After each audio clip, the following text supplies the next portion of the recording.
please welcome the head of EU News at Euronews, Maria Tadeo. Thank you. Good morning, everyone, ladies and gentlemen. Thank you so much for being with us on this last and third day of the Munich Security Conference for a panel discussion, Europeans Assemble and How to Navigate and Claim Agency in a Rough World. But before we start, I would like to give the floor to the High Representative Kaja Kallas for a scene setter. Thank you very much.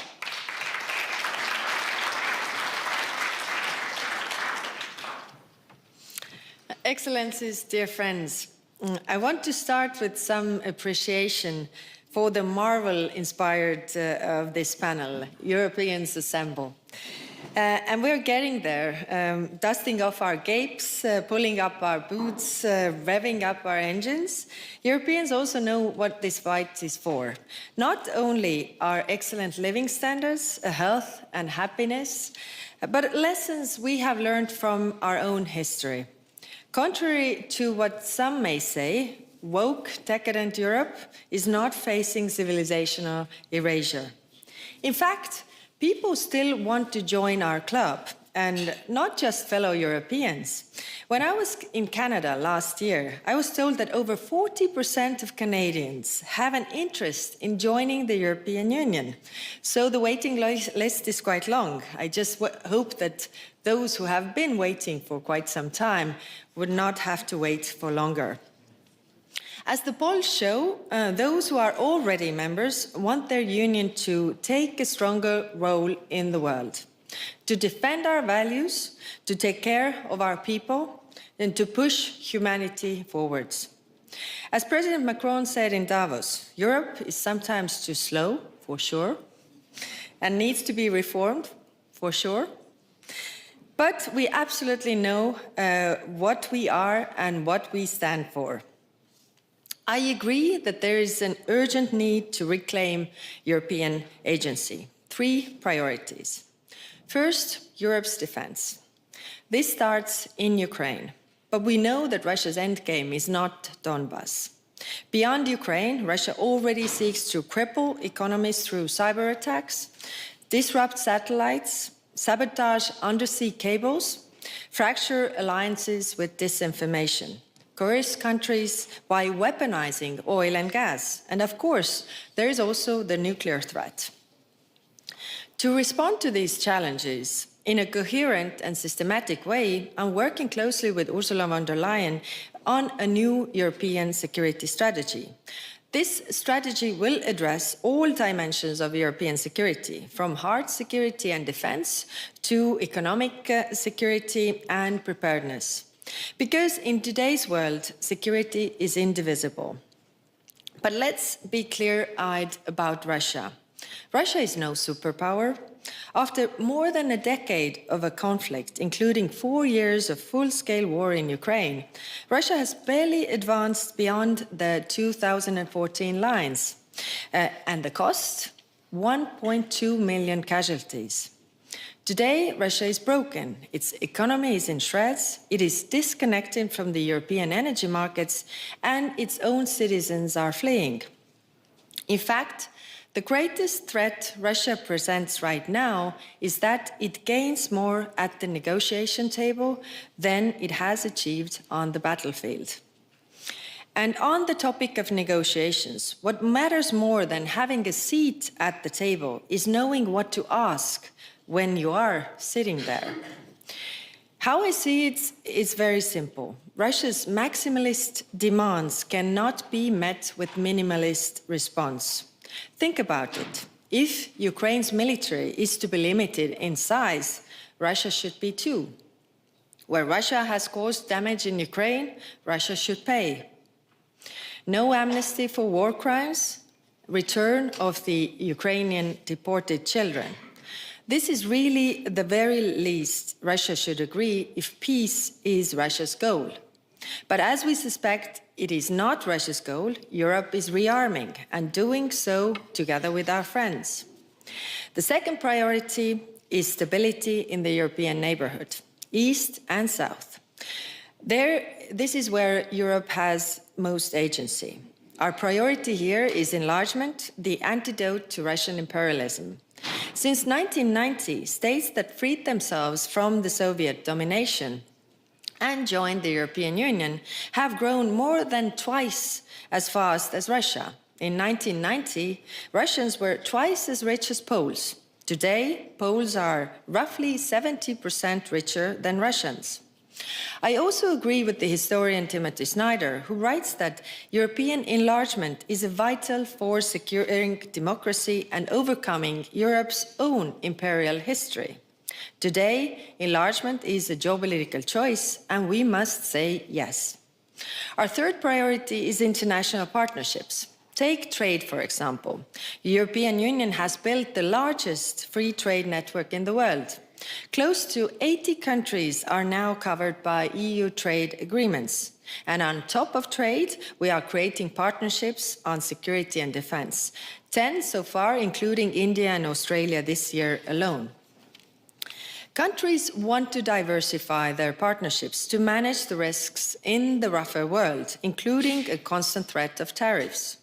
They want to find joint solutions to digital challenges from standards to semiconductors, because the vast majority of the countries also want the same thing: stability, growth, prosperity for their people.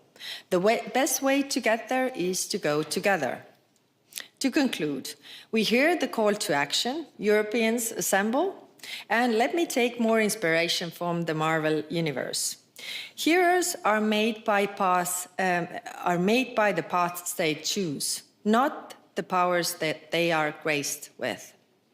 Europe's path is clear: defend Europe, secure our neighborhood, and build partnerships across the globe. Thank you.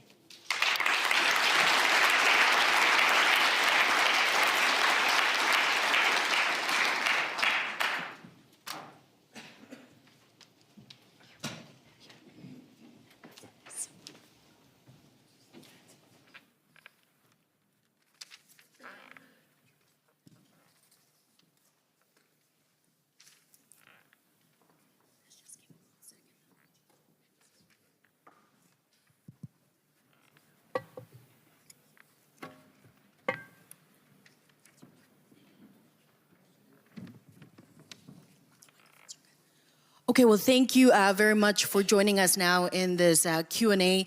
We have a stellar panel. We are joined by Edgars Rinkēvičs. He is the president, of course, of Latvia, HRBP, Kaja Kallas. Radmila Sekerinska, she is the deputy secretary general of NATO and a former defense minister of North Macedonia. And then, of course, Benjamin Haddad, who is the minister delegate for European affairs of the French Republic.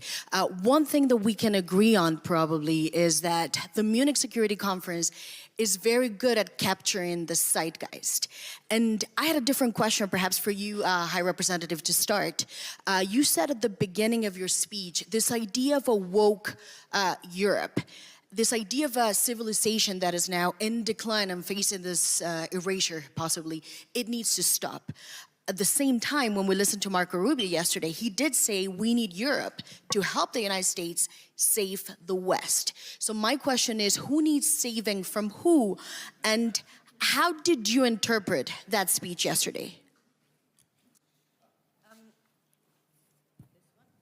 Well, I think there was messages for us, and there were messages for the public in America, especially their constituents, really. So this was two sides. I mean, I think for me, every time I hear this European bashing, it's very in fashion right now. So I'm thinking of what is the alternative, and really, I mean, all the best or good things that we have gotten from Europe, and all the good things that Europe actually presents. When I go around the world, I see, countries looking at us because we are representing, the values that still are high.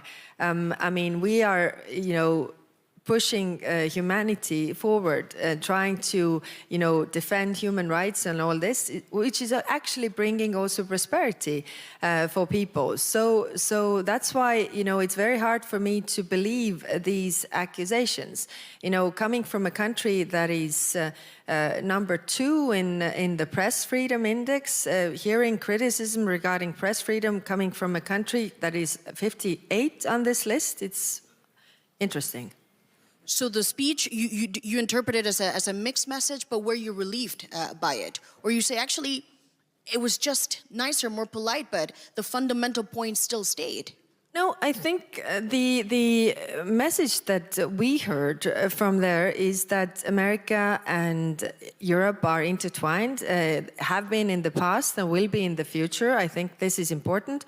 It is also clear that we don't see eye to eye in all the issues, and this will remain the case as well. But I think we can work from there. Thank you for that, President. Your take, and I don't want to spend too much time on Marco Rubio because we need to talk about Europeans and what we need to do, but it's important to understand the assessment. Yesterday, it seemed to me immediately after there was a form of relief. He did talk about destinies that are intertwined, and as the day went on and that speech was sort of interpreted in more detail, you see mass migration, check, repressive speech, check. West that outsourced value chains and supply chains and now is weaker, check. A lot of that looks like the speech that J.D. Vance gave here, and we were here a year ago, and people were shocked. So again, what do you make of the status quo now between the US and Europe? Well, first of all, I'm a historian, so I like the speech because there were so many historic references. But seriously, I've been at Munich Security Conferences many times. Actually, I was in this room when Mr. Putin was making his 2007 speech. That shocked, but at some point we did not realize that this is the new foreign policy program of the Russian Federation. Only when time passed by, we have seen that. On our relationship, first of all, frankly, I was not very shocked last year when the Vice President was delivering his speech, and when we speak about Secretary Rubio's speech, frankly, I liked many points he made. Number one, I think that the commitment to transatlantic relationship is there. Acknowledgement, and that's number two, that we are going to have some profound differences we have to sort out was also there. But let's face it, we have had those cases also in the past. When Iraq war started, there was no kind of whole agreement between European allies and the United States. Number three, yes, like it or not, but migration issue is becoming a hot potato in many of European countries. So those are also things that I think we need to take into account. But one thing that I think, and here I agree with both of you, we tend to talk a lot about speeches that are presented from the outside of Europe. What we need to do is to speak about what Europe must do to become stronger. And here I have 3 points. Hope is not a method or strategy. I think that we need the calm pragmatism to carry on with our things that we have agreed to do a long time ago: defense, digital sovereignty, and also energy independence. Those are 3 things, if we really want to get Europe strong, we need to do. And finally, I think that we all understand that strong Europe is of our own interest, of our allies, but strong Europe is not something that our adversaries want to see. And when we talk with some people, they don't want to see Europe at the table and to speak with European representatives. They want to speak with individual representatives, and that's the point. Just as a very quick follow-up, because you listed the items that Europe needs to be strong. Yesterday, nonetheless, and we're going to move on from the speech, I promise, the U.S. Secretary, however, he did say our relationship goes beyond the economics and the trade. It is cultural and it is spiritual too, in a way. Do you need to have full alignment for this relationship to work on those different points? Or do you go, no, an independent Europe is inevitably going to clash, but we can still manage that relationship? But then I have a point. Look at Europe. We are very different. We have Hungary. We have, let's say, the French-Italian model. We have the Baltics or Nordics. And there is not a great, how to say, unity also in many cases back home. So it's what I would say one of the profound bases of democratic and liberal order is that we agree to disagree, that we have different points, and sometimes the debate can be heated. But at the end of the day, what is important, to find a common ground. And I still hope that with all the differences, we can reform and transform transatlantic relations, but more based on the partnership rather than following. And that's our own fault that we were neglecting defense and other things for so long. And energy dependence of Europe on the Russian gas and oil was profound just a couple of years ago. Well, thank you for that. Benjamin Haddad, on Friday, the French president was here and he spoke with Mr. Ambassador.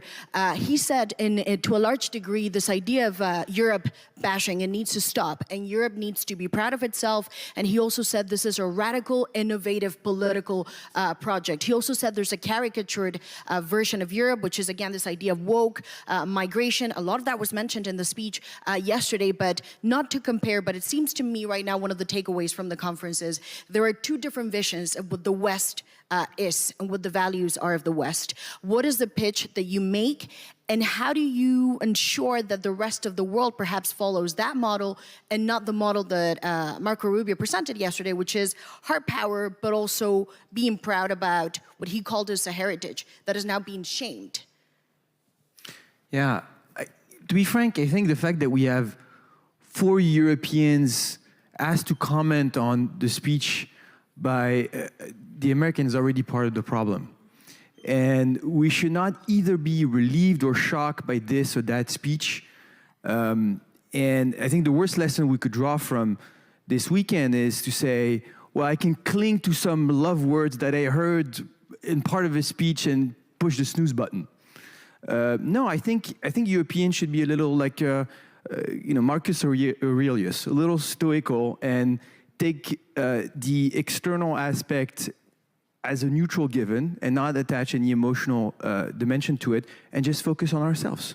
Focus on what we can control. Focus on our rearmament, on the support for Ukraine and the threat that Russia poses to all of our democracies.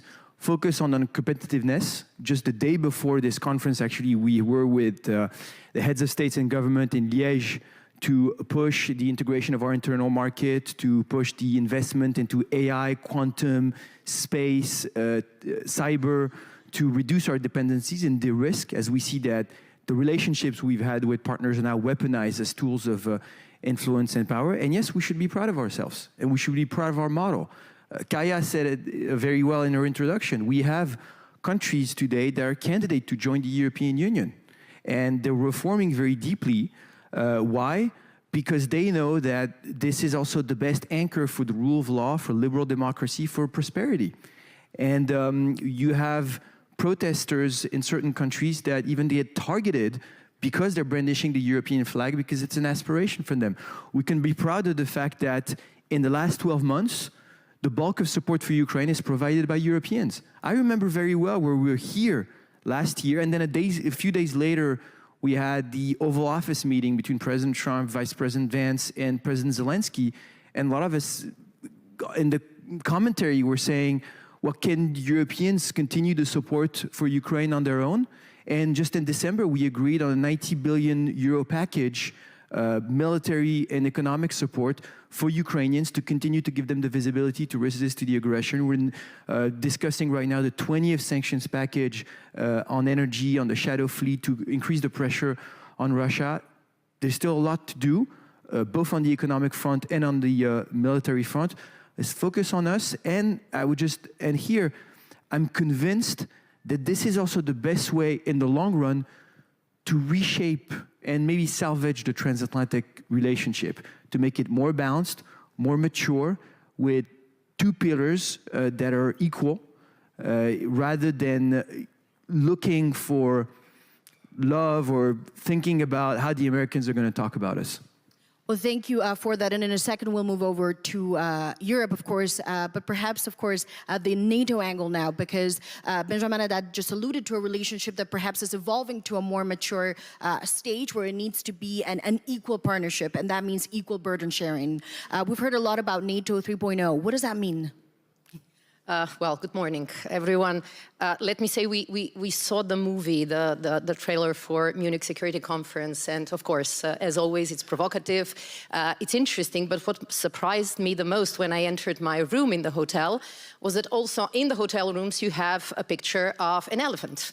I don't know whether you coordinated this with the hotel, but there is another picture in the hotel, and it's a giraffe.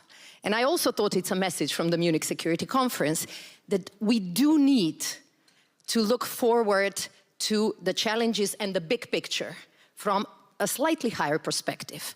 And what we all agree during these 3 days is that our security environment, the global security environment, has never been more complex, more contested, and more challenging.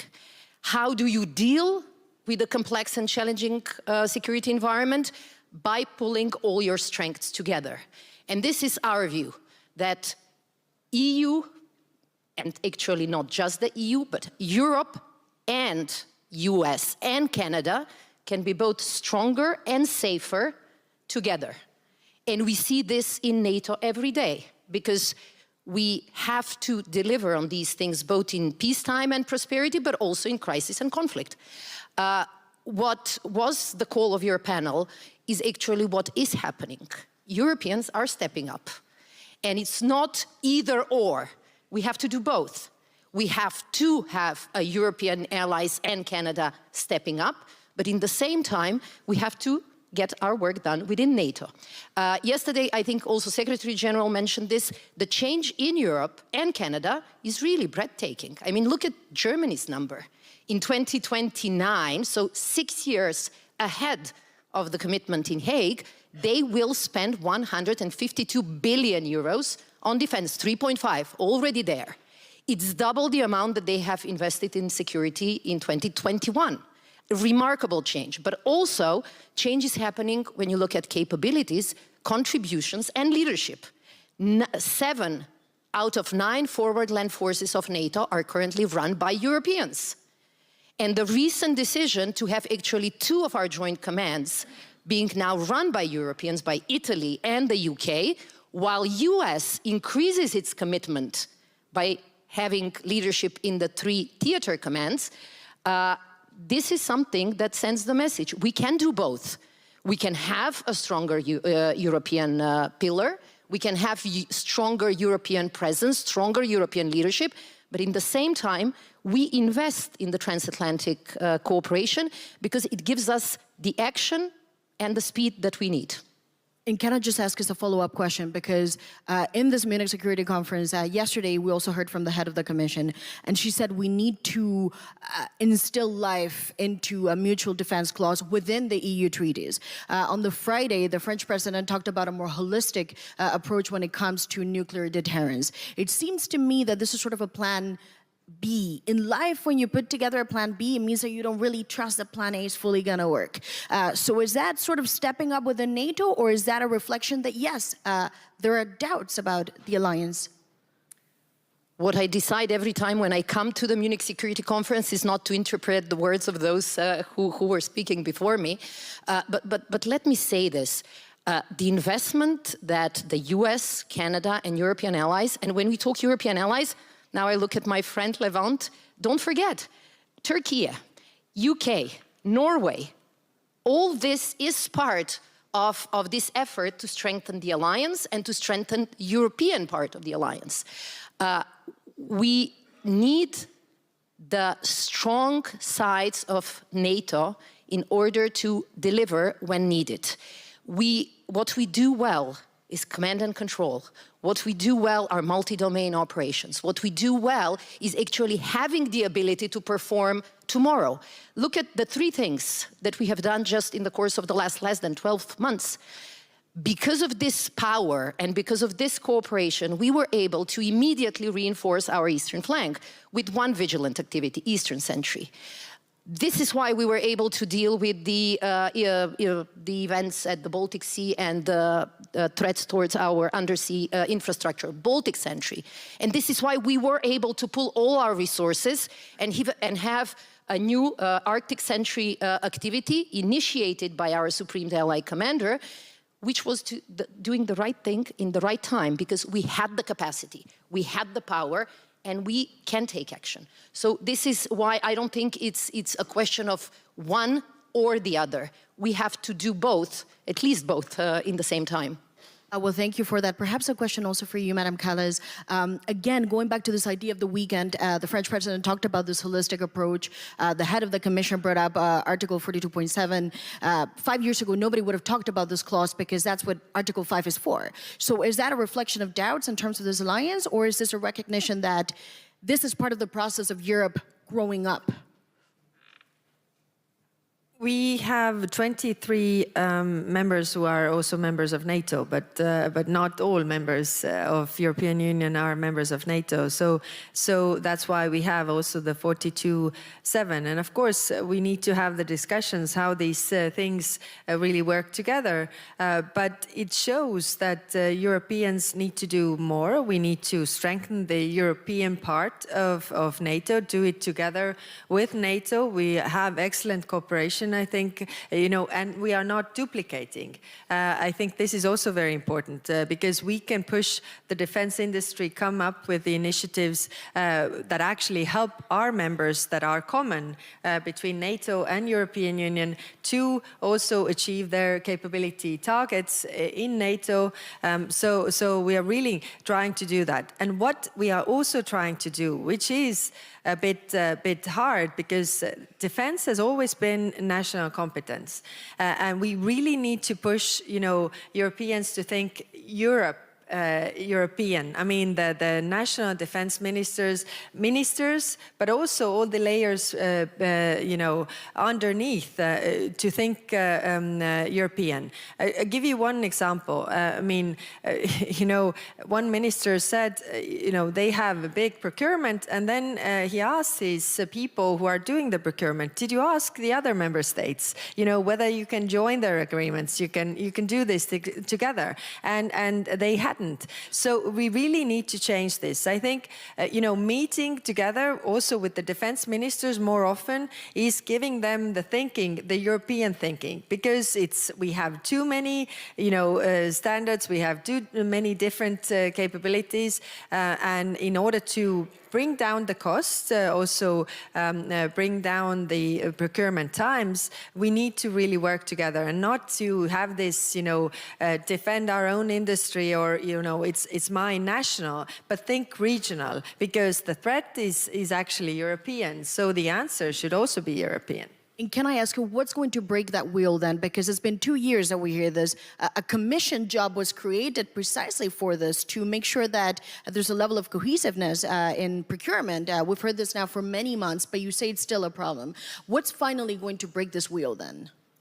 No, I'm not saying it's totally, lost cause. Actually, we have done a lot of work. We have the European Defence Agency that is, helping also member states to do the joint procurement and push this forward. But actually, it starts from the thinking, on the higher political level, that when you think in terms of defence, what am I doing with the money that I'm now spending under the NATO's 5% target, then it's not only how much we spend, but actually how to spend it more wisely. So this is the push that we have, and I would say that we are moving to this direction. What we also need is the cooperation from the defense industry side. Well, thank you for that. And, since the High Representative mentioned higher political thinking, maybe I'll go to you, President, for that. When it comes just specifically, and I wonder if you've even thought about this in that kind of detail. Yesterday, again, when the head of the Commission says we need to instill life in this mutual defense clause, have you ever contemplated what that would mean? Because right now the definition is very blurry. Article 5 is very clear what it means. Attack on one is attack on all. How do you perceive a mutual defense clause for Europeans? What should be in it? Well, I will start with a bit unusual answer, Ukraine. If Ukraine becomes EU member state, I think that clause is going to be a very, very real one, because Ukraine has now such a military capability, like it or not, most of our countries do not have. We have only one EU member state and that's France with nuclear capabilities. But I think that's a high strategic thinking. For me now, Ukraine's EU membership is not only about the traditional EU principle, but also about defense. Now about more detailed way. First of all, we have worked, and I think that here I want to say that Europe has moved very well on military mobility issues. We have still situation, but this is improving, that actually for one European army unit to cross the border of another country, you still need to fill some paperwork that you normally don't want to. It's almost like creating a military Schengen. That's one. Number two, I think that right now EU member states are more investing in dual use or actually military infrastructure. That is something that is really needed in case of crisis. Number three, I think that, and here High Representative can answer better, but we do have the EU Military Committee. We do have all those planning things.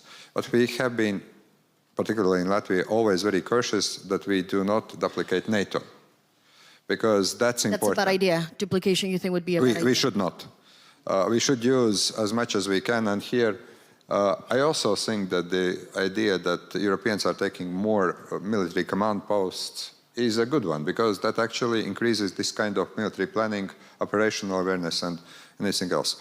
Should we have European army? That's a great question, but I always ask the counter question, what do we understand by the European army? Do we understand standing corps, divisions, I don't know, armies that can move, or we understand better planning, better execution, better joint exercises, and so on. That's where, frankly, I have been always skeptical about putting a political slogan, but then having completely different answers what we understand. So at this stage, the idea of a European army, and I insist on this, the Spanish foreign minister also brought it up again yesterday. You think at this point it's more of a concept than anything you've ever discussed in serious detail? Well, frankly, I've been foreign minister for 12 years. I started back in 2011 when the world looked completely different, and I ended when Russia invaded Ukraine back in 2022. My question then is, we tried to create, and I think they still exist on paper, European battle groups. On paper they are, in reality, try to mobilize those. If we go that way, then probably, yes, we can try to figure out the way how we can create the mechanism that helps in times of crisis. We have a very good example with UK present, and UK actually in the leading role, Joint Expeditionary Force. That's actually covering more or less the Baltic region. That probably could be a role model also for expanding. But then again, if European army is just like US Army or the national army, I think then we need to go into completely different understanding of the European Union, with completely different decision-making process, with completely different political structure. Actually, then we are talking about the federal Europe. Whether we are ready for that, well, I don't think that in all 27 member states we are ready for that. We're going to talk about that in detail in a second. Madam. No, on this, I think we should not really lose time on the things that we really need to do, which is actually strengthening our defense.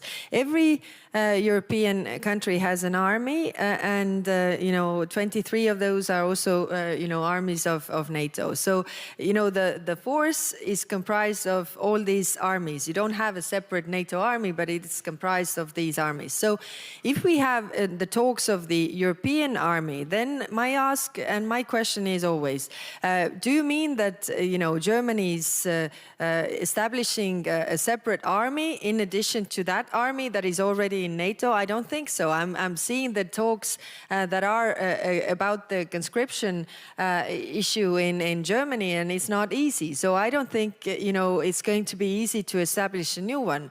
And then, of course, if you do, then the question is, how does that work with the the army if you don't establish a new army. And you have one army that is simultaneously in the European army as well as in NATO, then the problem is that when it is really crisis, it is all about the chain of command. Who gives orders to whom? How does it function? So if you have two of these where the army actually belongs to, then in terms of crisis, it falls in between, and this is extremely dangerous. So my call would be, let's not use our time in talking about new things when we have to focus on what is really urgent right now, which is strengthening our armies, doing it together in a European way so that we also strengthen the European pillar in NATO. So it's a form of magical thinking at this point, to some extent. Minister Haddad, I know you have to leave very soon, but I have to ask you a question, perhaps to clarify. The French president this week, again, repeated, and this is a quote, Europeans are crazy at times. They spend all this money to subsidize industries in other countries. There should be a very strong and clear European preference. And he also brought up the idea of, well, the Eurobonds. Let's just say it, the word is not that terrible. So joint borrowing to pay for these things. Maybe it's early in the morning for it, but I just want to ask you to clarify, because he also said when you hear a French guy say protection of Europe, it looks like protectionism to some. So what does a European preference really mean?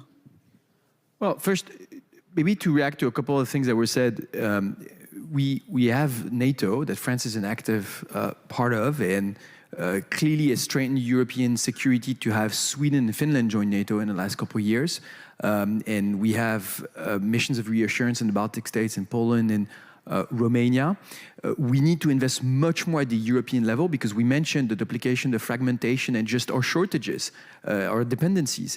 And I think the model that we adopted with SAFE last year is an interesting one, because basically you list all the areas, cyber, drone, ammunition, long-range strike, air defense, where you have shortages, and you incentivize through funding European states and companies to cooperate together cross-border to be able to invest and procure in the next few years.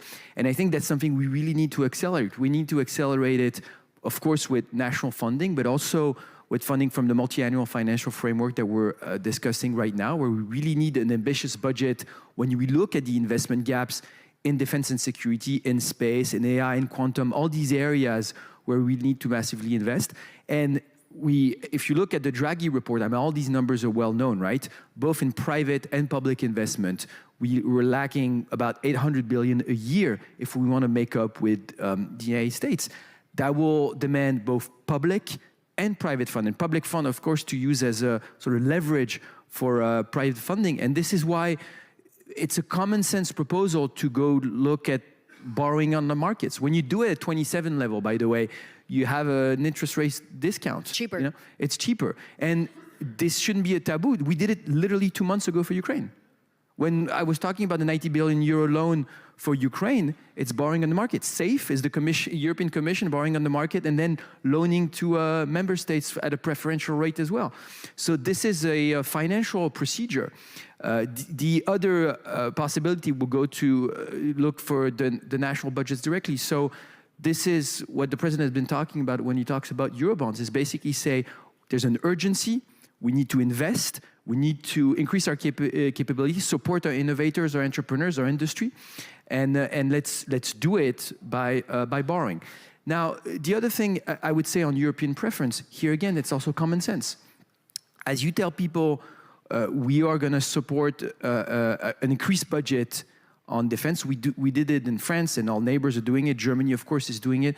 Over the 2 terms of the Macron presidency, we'll have doubled the defense spending of France. And we're doing it at a time, to be frank, where we're also cutting spending on other areas.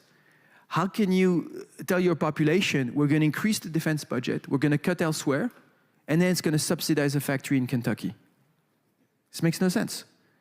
And beyond that, look at the question about the control of use, the control of export, the technological know-how. All of this is critical. We know that when you buy a weapon from another area, it comes with strings attached. It comes with fine prints on how and when you can use it. So all of this is absolutely critical.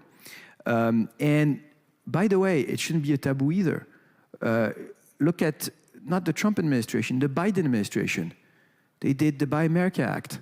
They did the Inflation Reduction Act, which was a massive subsidy program within the United States, either for US companies or for outside companies that were reshoring, that were investing manufacturing in the United States.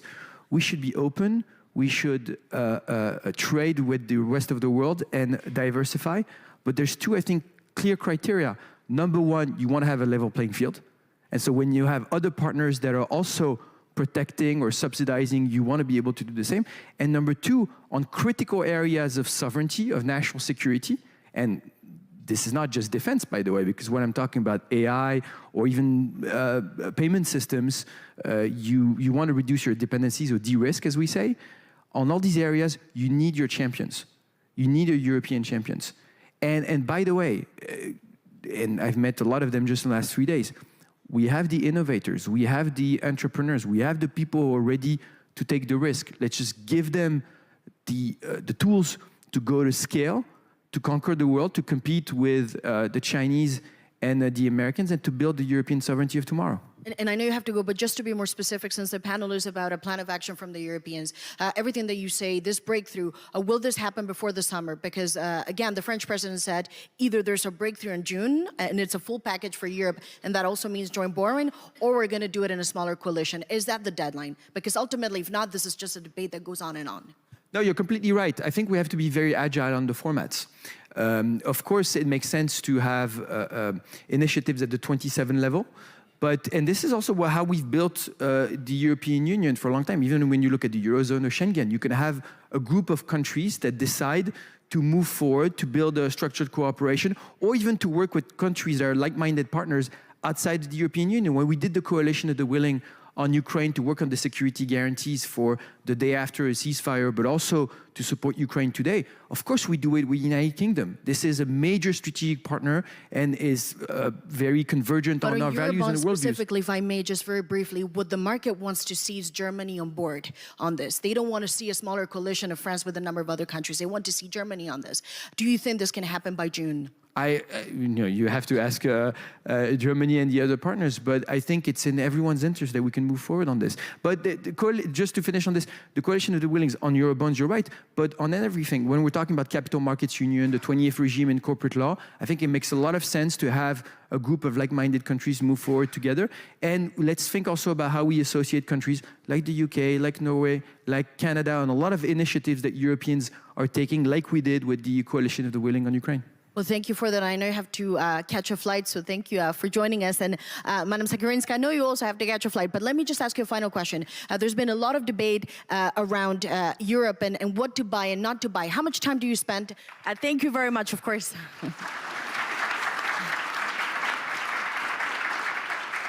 Just very briefly, how much time do you spend thinking at NATO? Who's buying what? Are these weapons Europeans? Are they from the US? Or is that a non-debate within? And do you understand the points that the French minister just stated? One of the three deliverables from the Hague summit last year was not just spend more or invest more. That was the thing that caught most of the headlines because it's a number and it's round and it's 5 and it's high. But actually, the other key messages was we need to continue supporting Ukraine. And the third one was we need to produce more. And our call throughout all this year, and this will be repeated in Ankara now, is we need to produce more, and we need to produce more everywhere. I mean, we need more European production. We also need more production on the US side. And actually, if you look at the numbers, and especially if you look at the numbers on key capabilities, which are urgent in Ukraine, like air defense, we don't have enough, period. Not on one side or the other side of the Atlantic. This is why we will continue to say that we need to boost our defense production quickly. It's a question of urgency. Time is a cost. Several ministers have mentioned this. And this is why we believe the less barriers we have, the more we will produce. This is why some of the European countries actually went out and had contracts with some of our partners in the Indo-Pacific. It makes sense. So the focus is on actually making the links between our strong defense companies on both sides of the Atlantic easier.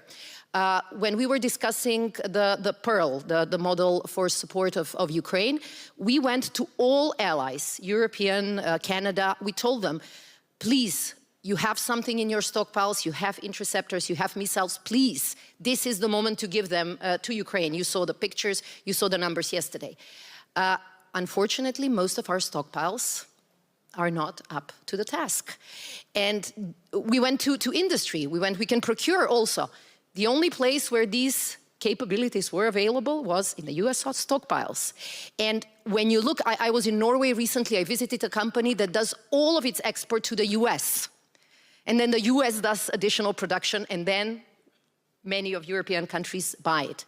These are the links that defense companies have developed. If we try to dismantle them, we end up weaker and not stronger. So the call in the Ankara summit will be very much, we need to produce more, and for this, we need better regulation, we need speedier processes, and this is very much where NATO focuses on. How do we make interoperability standard? How do we make the standards even stronger?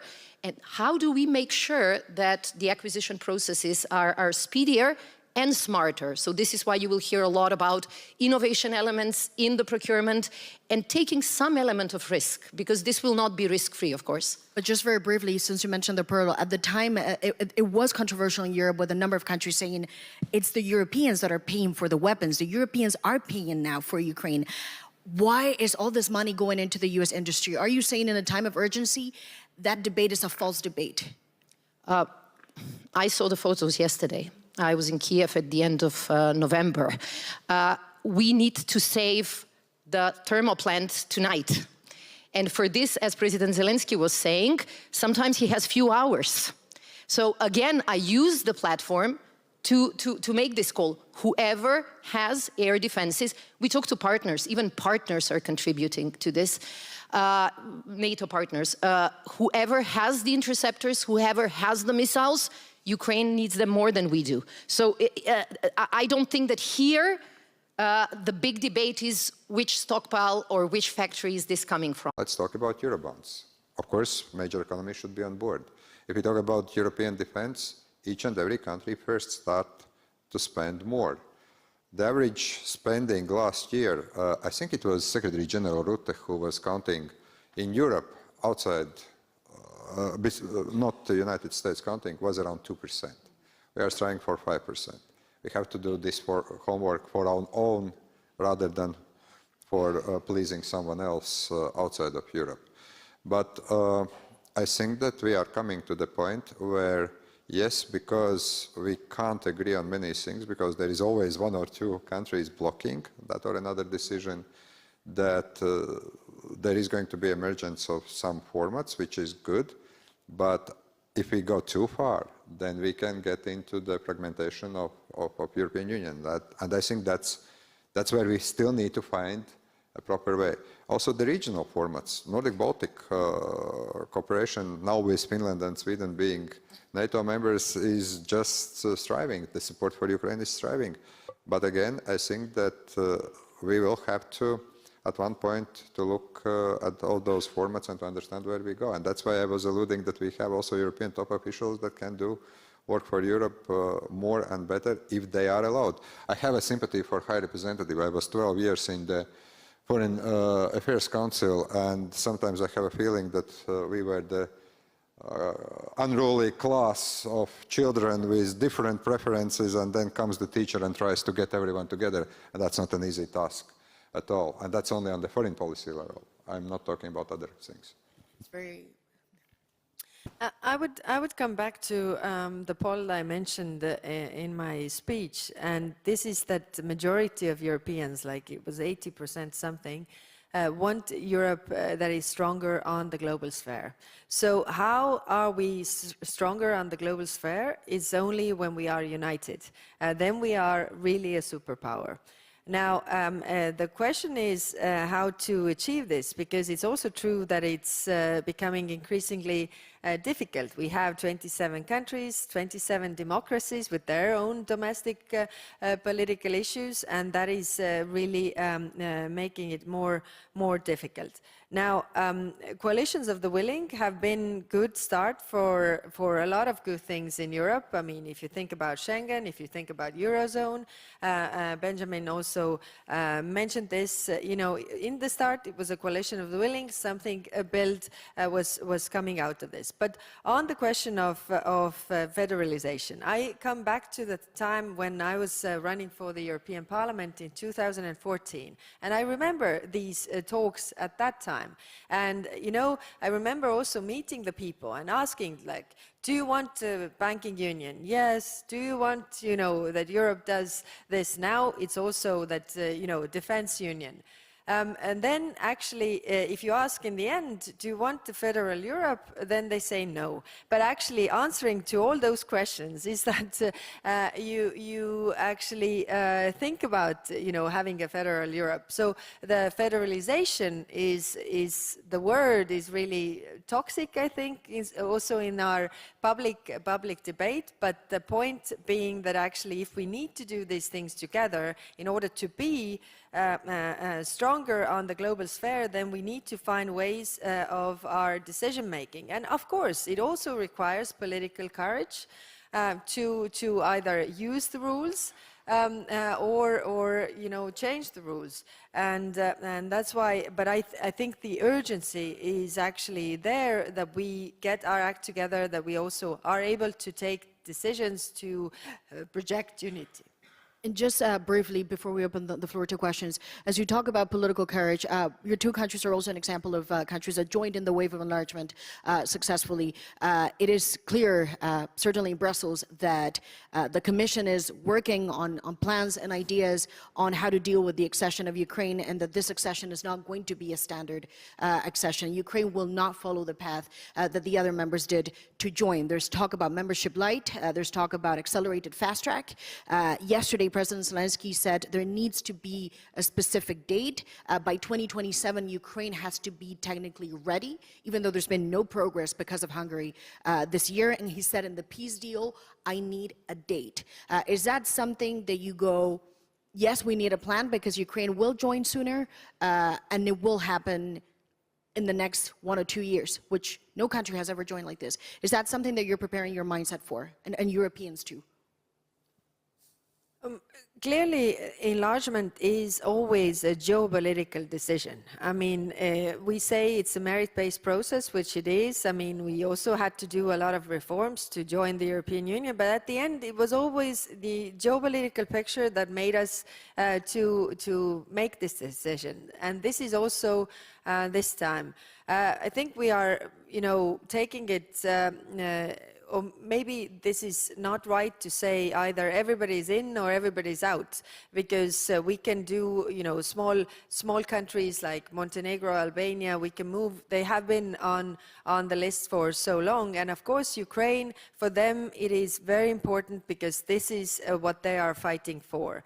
Now, I think we need to also move fast in our decision-making processes if we want to change them, because it can't be that, you know, our candidate countries are doing their homework and then we say, oops, we are not ready, just wait there. So we really need to work on that. But I think my feeling is that the member states are not ready to give a concrete date. There's a lot of work to be done, but I think the priority, the urgent need to move and to show that Ukraine is part of Europe is there. And President, same question to you, because the Ukrainian president said it very clearly yesterday to us in the press. We need a date in the peace deal, because if there's no specific date, Russia will block it either directly or they will use a third country to not get us in. So we need this date. Well, first of all, I very much agree with almost all those arguments presented by Kaja, because yes, we understand that we need Ukraine in the European Union, also for the reasons I said. It's not only about the traditional... With a date. That's one. And number two, yes, when I was talking with many of heads of state and government in the European Union, I kind of feeling that at this point, as we speak today, here in Munich in February, there is no readiness to accept a date. From our perspective, yes, we want to see Ukraine as soon as possible part of EU. But then EU has always been very creative when it's in real need. And we can find a formula that would probably suit us, but then we also need to address two other issues. Then we need to look at Western Balkans, because here I agree, EU has lost all the credibility in that region. We have been promising so many things in return for reforms, for name change of North Macedonia, for instance. We have been promising membership for long. And if we talk about Ukraine, let's not forget also about Moldova, because yes, that's a small country, but if Ukraine comes in, we can't leave out Moldova out of this. So it's not only about Ukraine anymore, it's about probably the largest unification enlargement, but probably on different rules. And then, yes, indeed, we have to come back to a very serious discussion how the whole management decision-making structure of the European Union is going to look like. About dates, like it or not, I think it's very much tied now to the peace deal. Is there going to be a peace deal or not?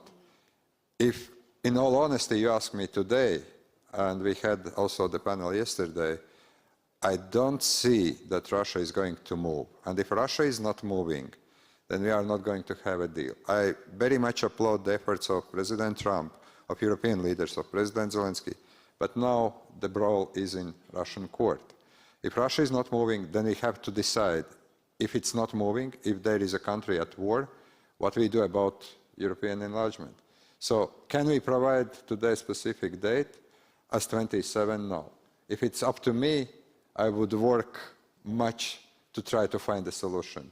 But I understand President Zelensky, and I think that his appeal needs to be heard at the European Council. So if you say Russia's not moving, what we should understand is that you say by 2027 is more likely the war is still ongoing, that Ukraine joins? Frankly, I can't imagine at this point that we are going to have a deal in 2026.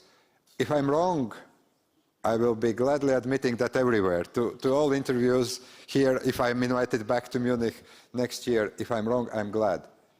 But I don't see any signs that Russians want to sign a deal that is, frankly, even if we think about Ukraine, that it's not going to be very just, but for Russians, to some extent, it may be a disaster. If that's the case, we have, if we have a peace deal, then yes, we need to have a date. But then we have another dilemma, and that's why Europe is not at the table. We are talking about European decisions, and that's a completely different discussion. Just as a final word, I know, of course, by allusion into we don't argue with geography and with airplanes, right? Let me just say that the focus on Ukraine is the right focus. And what we have been saying, pressure to Russia, if it doesn't continue, we fail. Support to Ukraine, if we don't continue and strengthen in certain areas, our deterrence will be weakened. What all our intelligence reports are saying, what all of our political analyses are saying, is that Russia will become even more of a danger after the war ends.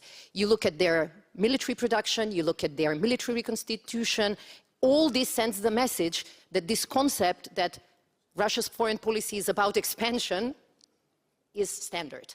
And this is why the investment in our defense, and this is why investment in our production very much, will continue to be the priority. And here you were absolutely right. We need to say that defense spending and defense production is increasing across the board. Support to Ukraine, we also need more burden sharing when it comes to support to Ukraine. And these are all issues that require implementation and action, but we will stick to the same words and the same three priorities. And forgive me. Thank you very much, and I know you must go, so please a round of applause to Madam Sekerinska. Thank you very much. I think I'm on the same plane. It's, we're on the same plane? Okay. Exactly. So we need to also deal with the logistics, but we are going to open the floor for questions. So if you have a question to address to them, please, now it's the time with microphone. Yes, of course. You're on the same flight, the two of Hello, my name is Terry Reinke. I'm a member of the European Parliament. Mr. President, you just made it look a little bit as if we first need to do the enlargement procedure and then we can talk about reforms. But isn't it actually the other way around? Isn't it that in the European Union we urgently need to reform the treaties in order to make enlargement more tangible and more reachable at the moment? And now you're going to tell me, yeah, but it's very difficult to find unanimity on any kind of reform for the treaties at the moment. Well, there is an election coming up in Hungary, not so quite soon. Isn't there a window of opportunity after that to actually speak about what we can do in order to reform the treaties and make enlargement more possible? And wouldn't it be on the member states to come up with a tangible plan? Speaking as a parliamentarian, we have worked on, after the conference on the future of Europe, on making proposals. We have so far not really gotten a credible reply from the Council. So wouldn't it be on the member states to come up with a plan, because we urgently need to be ready to act as a European Union, and for that we need to reform how we work today. Well, thank you very much. You know, I would caution that both Olympic Games or any championships and elections sometimes produce very unexpected results. Let's not jump ahead of the curve. Let's not assume something that only voters in each of our countries can decide. And Orban said yesterday, my job is still not done. No, that applies to all democratic countries. We have election process and you have sometimes surprises. So let's wait till things happen and let's see how they happen. That's number one. Number two, frankly, I do not believe that we can right now open treaty negotiations that most probably are not going to close for many different reasons. You outlined one country. But then across the board you are going to get very different interests. Where I see a room, and I was then in General Affairs Council when we were studying all the proposals and we're talking about the ideas, that most of things can be done, and here I agree very much with Kaja Kallas, most of things can be done within existing legal framework of the European Union.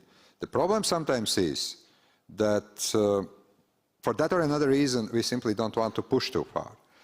You remember that famous European Council meeting where a leader went out to drink a coffee and he came back. A decision was made and it was done. So from that point of view, I would say... Now the court says should not have been paid also. Yeah, well, that's how we work. But frankly, where I agree with you that also for those countries that want to join the EU, it would be only fair to understand how the model is working. And if you have not 27, but let's say 30 plus countries, if everyone who is the candidate at one point becomes EU member state, then probably we are coming to a serious discussion. But I'm very realistic. First, I can't see, and I know the European Parliament's position, but I can't see how at this point, where we have also elections coming in France next year, we also have elections coming in Poland next year, we have some other elections. 13 elections, thank you. And if we put that already in the complicated situation, I'm a rather cautious politician, always have been.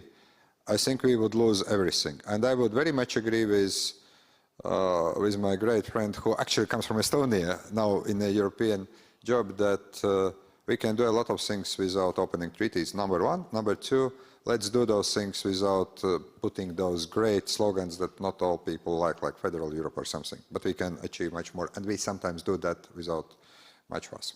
Well, thank you so much. The schedule is tight for the two of them, so perhaps we have time for two final questions, briefly if possible, and then we'll come to an end. Thank you. The gentleman here, and then yes. Yes, Michael Gahler, also a member of the European Parliament and the Ukraine rapporteur. I mean, this debate about this date for Ukraine for a membership that comes, of course, from the dire need to have, with a whatever ceasefire or other deal, to have a credible security guarantee. And my question then is, I mean, that is a bit thinking out of the box, and it is reflected in some of these reflections, I wouldn't even say public discussions, but reflections ongoing, saying, well, perhaps we might, so to say, make them a member, but activate only this chapter, which contains the 42.7. is that, it would also require, of course, unanimity, and perhaps this leader who went for coffee is voted out in 2 months and can have his coffee at home. But my question is that a thinkable option, or is it still, rather than, because we will not get unanimity, a relevant coalition of the willing who would apply, in a way, in kind, a 42.7 guarantee?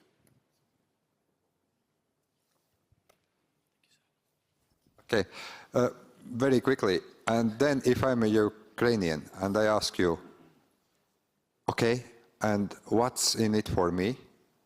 I'll be protecting Europe, I'll have my army, and so what's the benefit of being there and not getting all what EU is offering? If I'm President Zelensky, I'm not speaking on his behalf, I would reject that, and I think that Ukrainian people would reject that. Yeah, but when? And then you need still a clear plan, and then you have all the issues. Now, I would say that this needs to be a very creative thinking where we already have committed a lot of money, and that's where Europe can be proud of itself. Let's not bash ourselves where we should not. And we have done much more than one could imagine just the day before Russia invaded Ukraine. I was then seeing that thing happening. But I would say that we need to find then how we rebuild Ukraine's economy, how we help them to restructure their management, and they need also to have a kind of decision-making power also at the table. And perhaps now time for a final question. Yes. Thank you. My name is Karsten Friis. I'm at the Norwegian Institute of International Affairs. So this is about agency, and the problem for Europe has always been that we have all these investments and initiatives and spend money, but we don't manage to channel it into political agency. That's why we're not at the table when it comes to Ukraine, in my view. But now we're seeing it is coffee break solutions, the A3s, the A5, the Weimars, and all that. But they indicate there's a weakness, isn't it, in the highest political level in Europe, how to do strategic decision-making. So my simple question is, do we need to make, for instance, the E3 permanent? Make the E3, for instance, or highest level political decision-making. Do we need a new political levels, permanent decision-making structure? I agree with President here that there are tools in the treaties. We need the political courage to use them, and I have experienced this myself, saying that I have all these countries that are proposing how we can work, what kind of methods we can use, and then I say, fine, let's take this decision and use now the methods that we have agreed, or like you're proposing. Oh, but not this decision. So I think the urgency maybe is not there for everybody, or the understanding of the urgency. Now, we have 27 countries in Europe with 27 different historical backgrounds as well. Now, when it comes to Ukraine, I'm sorry, I honor my E3 colleagues very much, but if you think about 2014 and the agreements that were done, there was not really an understanding of Russia, and that's why it went wrong. Now, and coming to the question that we are not at the table, we are not at the table because the Russians really see that they get what they haven't achieved militarily. They hope that they get this diplomatically at the negotiation table, and Americans will deliver this to them. Now, we Europeans, we can't agree to these things.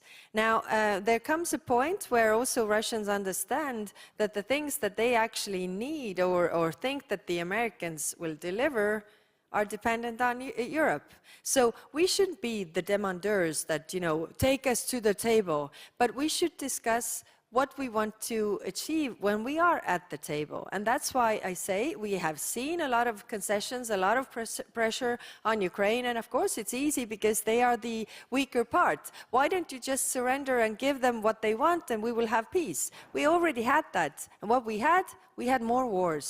So that this is time where we have to respond to the maximalist demands that Russia is presenting, also with the demands on their side. Because if we want a sustainable peace, then we need concessions also from the Russian side. And the things that they need, lifting of the sanctions, I don't know, frozen assets, all this is European decision. If we don't, just agree to whatever America is negotiating, then, you need to talk to us. And we have to end this session very soon, but to that extent, High Representative, there's all of this debate around this Russian envoy, and even names that are being floated, but it seems to me the Europeans cannot even agree on the mandate for this envoy. Is this about going to the Kremlin and talking to Vladimir Putin? Is this the table? It seems there's a lot of piling up on things that already exist. There's already a top diplomat. Yeah, that's why I propose to the member states, concrete, mandate, the asks that we would have to Russia. So whoever goes to that table, whether it's individually or like bilaterally, then they should also ask these things from the Russians. So it would be very clear that this, I bring you one example. We have a saying in Estonian that, if you demand a lot, you get little. If you demand little, you get nothing. And if you demand nothing, you pay on top. So keep it in mind. President, just a final word, perhaps, on this as a conclusion to sum up. On what? Choose your. We've talked about this date for Ukraine, this Russian envoy, this very complex political structure. It seems ultimately to reflect the question of our guest. It's a question of just figuring out a structure, how to make decisions faster. Is it the two-speed Europe? Is it Mario Draghi? Something's got to give ultimately.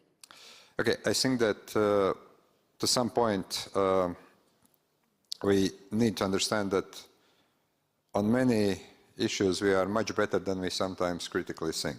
That sometimes needs to be simply acknowledged. And we have been very efficient helping Ukraine. Yes, we have had discussions that we should do more, but we have been able to do that. We have been able to manage many financial crises and some other challenges. What we currently need is probably not so much, and here I agree with all the panelists who said, not so much listen to what other people outside of Europe think of us, but simply to work so that we become strong and credible negotiating partner. And another thing, there is temptation. Coming to your question about E3, as a German, I can understand. As a German, you can probably be happy about that. I'm coming from the small country, would say no. There are so many dangers, but where the point is that we have been always able to find solutions, and we have been always able to move when we understand sense of urgency, and I think that we understand this sense of urgency, and we will work out everything. It will be painful, it will create a lot of discussions, but I'm quite optimistic.